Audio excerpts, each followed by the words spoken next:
ராஜாக்கமங்கலம் அருகே டாக்டர் வீட்டில் 6 பவுன் நகை திருடிய 2 பெண்கள் கைது.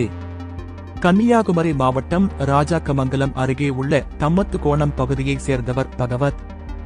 டாக்டரான இவர் அரசு மருத்துவக் கல்லூரியில் பணியாற்றி வருகிறார். இவரது மாமியார் லலிதா பாய், வயது 74. இவர் உடல் நலக்குறைவால் வீட்டிலேயே இருந்து வருகிறார்.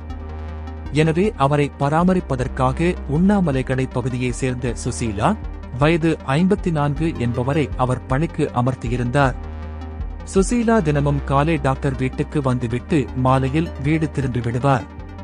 இதேபோல் நேற்றும் சுசீலா வழக்கம் போல் வேலைக்கு வந்துவிட்டு மாலையில் வீட்டுக்கு புறப்பட்டுச் சென்றுள்ளார்.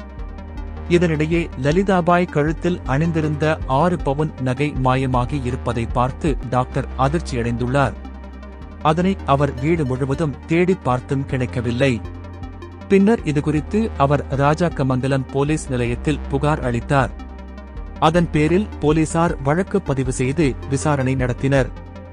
அப்போது போலீசாருக்கு லலிதாபாயை பராமரிக்கும் பணியில் இருந்த சுசீலா நகையை எடுத்துச் சென்றிருக்கலாம் என சந்தேகம் எழுந்துள்ளது.